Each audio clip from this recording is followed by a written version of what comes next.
de divorce ici. Très bien, nous allons continuer la discussion. Je donne la parole. On est mariés pour 2-3 mois, 3 ans, quoi, pour la thèse. Je donne la parole au professeur Mohdem, de l'Université de Constantine. Merci, Monsieur le Président. Bon, pour ma part, je tiens également à remercier et féliciter la candidate. Elle a très bien exposé ses travaux.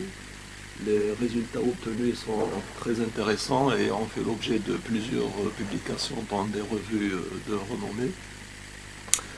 Alors, j'ai toutefois quelques remarques et des interrogations concernant le document. Je rejoins un petit peu mon collègue et ami Célestin pour ce qui est d'un petit peu, c'est des erreurs, bon, ça arrive, bon, c'est normal qu'il y ait des erreurs, il y a tout le temps des erreurs dans un document, il y a toujours quelque chose à corriger, il y a toujours des trucs, donc j'ai remarqué qu'en fait, c'est des erreurs, comme l'a dit Célestin, des erreurs de français, par exemple, est défini, on ne met pas de T, est défini I, c'est pas, dans tout le document, j'ai relevé que est défini, vous mettez un T à la fin, il y a des trucs, donc il faut relever tout ça, hein, donc là, il faut quand même corriger. Alors, ça c'est pour ce qui est de la forme. J'ai une question, quelques questions du moins. D'abord, dans le document, vous avez utilisé la notion, dans le document, j'ai sous les yeux page 33, vous avez utilisé la notion de... La page dans le document, 33, page 33, vous avez utilisé, dans la démonstration, vous avez utilisé la notion de continuité de la fonction discrète. Alors je lis en utilisant la notion de continuité de la fonction discrète pour tout epsilon, il existe un état. Et puis, d'abord, est-ce que vous pouvez m'expliquer la notion de continuité de la fonction discrète? Parce que je vois dans l'écriture même de la définition, il y a une erreur d'abord dans l'écriture, dans la définition, vous écrivez, quel que soit epsilon positif, il existe un état positif. C'est inférieur à état. Voilà, ça, donc la là, norme, c'est important parce qu'on ne peut pas écrire norme, intersection d'une norme avec un ensemble, donc c'est effectivement, inférieur donc là, à il faut état. corriger. Là, il faut corriger. Mais est-ce que vous pouvez nous expliquer un petit peu la notion de cette continuité de la fonction discrète? On parle de continuité, continuité. Une fonction discrète, elle est discontinue, on parle de continuité de fonction discontinue. Mais est-ce que vous pouvez nous donner un petit peu le sens, le sens un petit peu. Je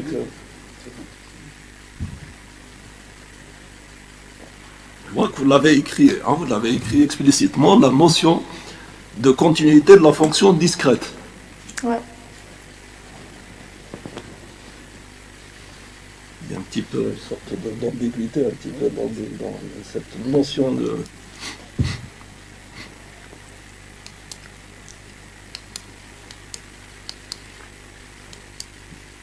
Bon, d'abord, il faut corriger, il ne faut pas laisser comme ça un truc norme, d'accord?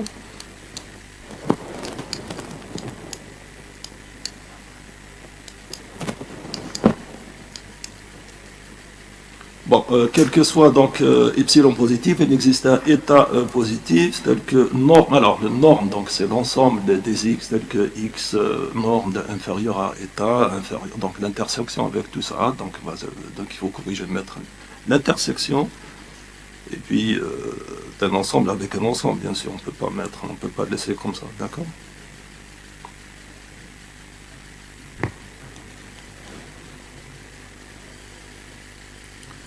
Bon, ça c'est une définition que je ne sais pas comment on peut qualifier ça.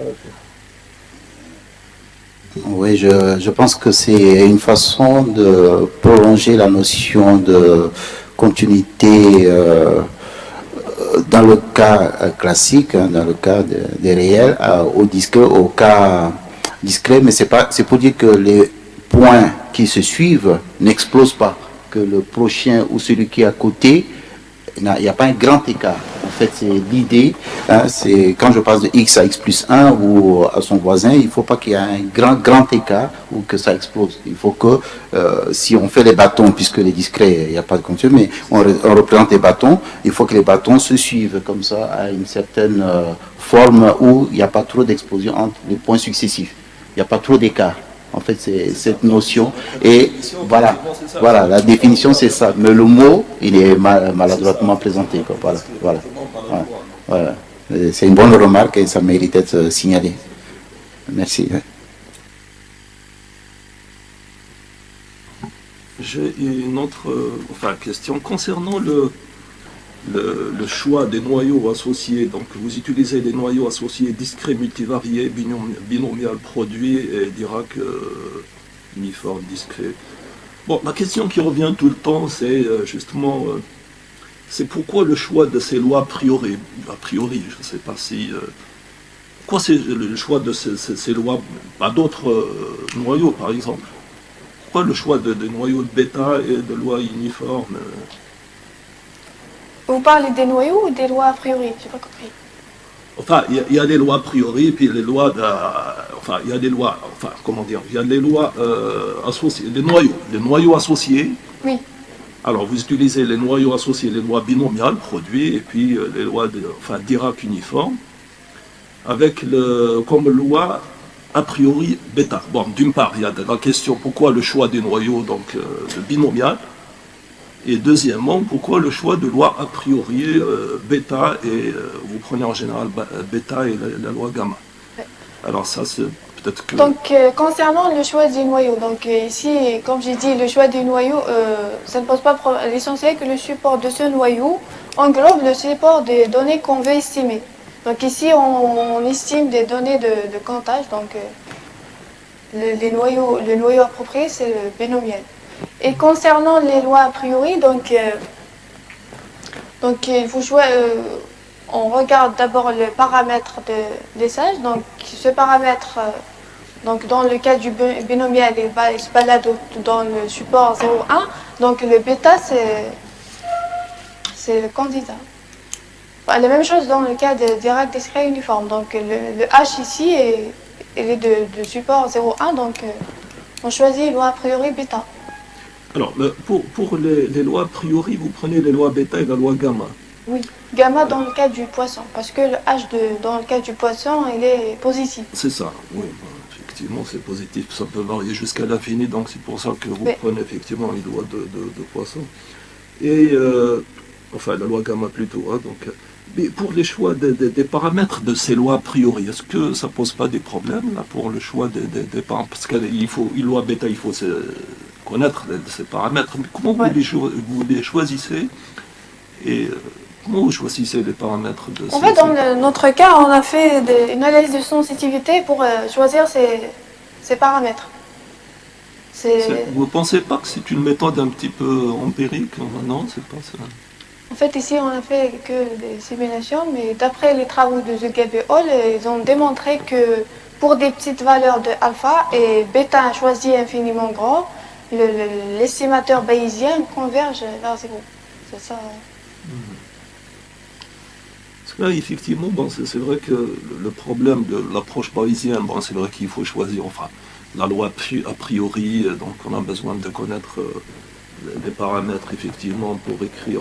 Et puis également, vous utilisez, pour de très grandes tailles d'échantillons, c'est vrai que l'approche bayésienne, c'est une méthode, il faut dire que c'est une méthode qui est un petit peu lourde. Je pense qu'elle est un petit peu compliquée lorsque vous calculez la loi a posteriori, et parfois on fait appel à la méthode MCMC pour effectivement calculer. Mais pour de grandes tailles d'échantillons, je pense qu'on n'avait pas besoin je pense que l'approche classique, je pense que ça marche mieux, pour éviter un petit peu les calculs qui sont lourds avec l'approche bayésienne.